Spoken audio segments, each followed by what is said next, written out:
It's safe to say that we've all heard of the phrase, history repeats itself. For me, I didn't realize its relativity until I joined social studies UIL. Studying events from the 1920s made me realize that events from the past are often similar to the present. For example, the Great Recession in 2008 and the Great Depression in 1929. Both followed a period of prosperity and economic boom, the Roaring 20s and the 1990s. Culture diversified and new innovations took the world by storm. Mass production, mass consumption, and mass culture unified society. Both are business investment recessions that were caused, to put it simply, by the collapse of the money supply. Both events led to an increase in bank failures, unemployment, and government intervention to funding of emergency spending programs. And finally, the Great Depression and the Great Recession were blamed on Wall Street bankers. So although the economic slump of the Great Depression was more severe than the other, both are considered two of the biggest economic crises in the world, or in the US. These similar events are roughly 80 years apart. I began to research, and I found out there's more to this than what I thought. What if I told you this pattern was repeating itself throughout history? Enter the Strauss-Howe theory. This theory was developed by William Strauss and Neil Howe. In their groundbreaking work, Generations, they proposed a unique perspective of US history. They reinforced this notion again in the Fourth Turning and American Prophecy in 1996. In these books, they highlight the recurring events of history through 4 generations, assigning specific archetypes or personas to each. These archetypes dictate how generations interact with one another, shaping society and changing the world in the process. By analyzing our repeating behaviors and overall influence on the world, the theory shines light on human affairs. We seem to experience periods of great upheaval followed by periods of stability and rebuilding. But how, and most importantly, why? To answer these questions, we must delve deeper into this theory and its applications. Strauss and Howe classified history through increments of roughly 80-year blocks called a seculum. Within these years, we have 4 turnings of 20 years, or what we like to call generations. The first turning is a high. It is characterized as a period of conformity and strong institutions. Individualism is weak as society is unified or united in terms of what they want. The second turning is an awakening. It is known as the Passion Era. Skepticism towards institutions rises as individualism is high due to nonconformity. Social justice is rampant because people want a sense of self-awareness and personal authenticity.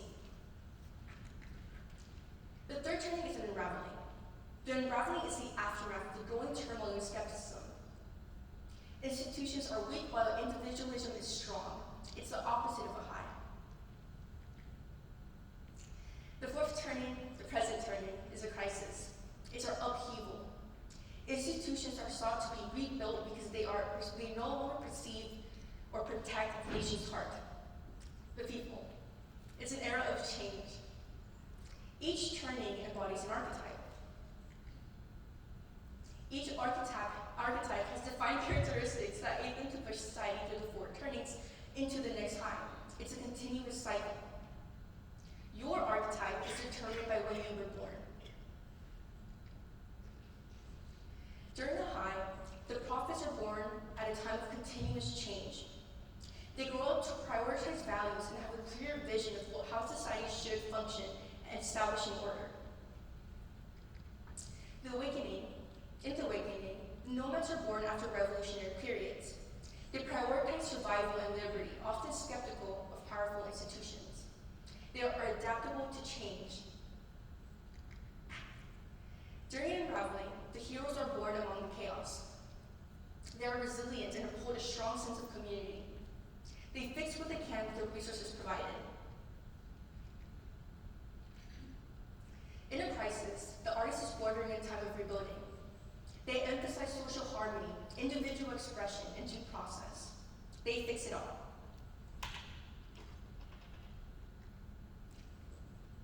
Now, let's examine how these turnings have played out in our history by examining our history curriculum.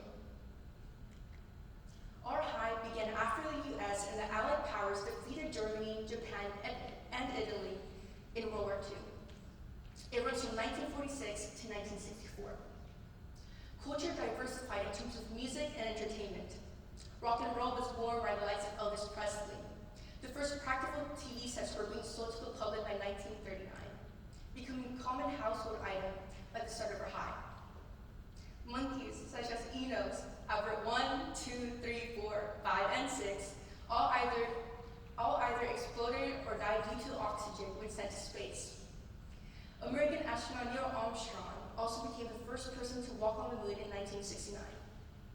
New technologies such as cars like the Mustang made their debut. The radio in 1954 allowed for easier communication among people across the nation. The baby boomers, the prophets, envisioned the future and established order. For example, Steve Jobs. He believed technology was the future. He contributed and made it happen in later years. The high ends was the assassination of the 35th President of the United States, John F. Kennedy, on November 22, 1963. Our awakening follows from 1964 to 1984. The Beatles and the Rolling Stones became a huge thing. The first Star Wars movie was released in 1977, later becoming one of the highest grossing franchises. Martin Luther King became leader of the Civil Rights Movement. Stonewall in 1969 launched the outcry for gay rights, and Vietnam protests were held nationwide. The Microvision became the first handheld game console in 1979, and the first Macintosh computer became a success in 1984 by Steve Jobs.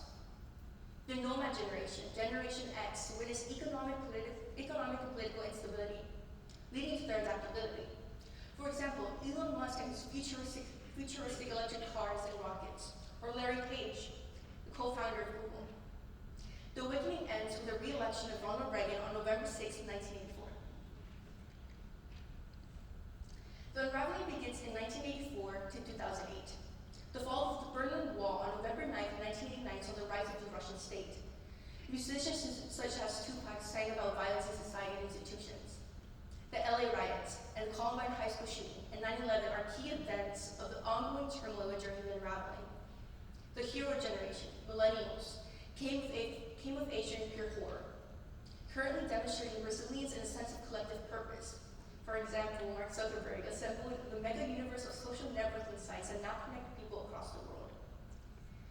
Our unraveling ended with the Great Recession in 2008. Strauss and Howe published a book during the Third Turning, 1996. The book predicts what is happening in the present. The author stated the following: sometime before the year 2025, America will pass through great deeds in history, commensurate with the American Revolution, Civil War, and twin emergencies of the Great Depression and World War II. In short, it's a never-ending cycle. 80 years ago, during our last crisis, we had the Great Depression. 80 years prior, the Civil War. 80 years before that, the American Revolution. Now we are currently in year 13 of a crisis, with Generation Z, the artist, leading the way. Our crisis began with the Great Recession in 2008 and has only gotten worse. COVID-19, irreversible global warming, and the ongoing political divide are some examples of the current troubles in our turning. As Gen Z is navigating a rapidly changing world, they follow the footsteps of an artist, focusing on individual expression and diversity as we see it now. Now you may wonder, what can we gain from understanding these generational archetypes, these turnings and seculums, and this overall idea that history repeats itself? By studying the past, we can identify the recurring themes and struggles that each archetype faces. By recognizing where we currently stand in this cycle, we can anticipate the potential shifts in society. We can prepare for the transformations that will shape our collective destiny. In the last three crises, the artist always succeeded in pushing society to a high, to an era of prosperity, although amidst unpleasant terror. So then, what is your role? What must you do for society to move to a high? The Strauss-Howe theory is what Marsh Madureira calls it, the closest thing we have to a crystal ball. We gain insights into the values and aspirations of different generations, enabling us to bridge the gaps between them and foster intergenerational understanding. To unite in our diversity is to create a world that celebrates the wisdom and contributions of every generation. We have the power and resilience to truly change the world, but we must all rise to the occasion to have a lasting impact. History can help us learn from our mistakes and find solutions towards success. So embrace the lessons of the past, because it gives you such invaluable knowledge. As my talk comes to an end, I leave with a quote by Maya Angelou. History, despite its raging pain, cannot be unlived, but if faced with courage, need to not be lived again. With that thought, I would like to say thank you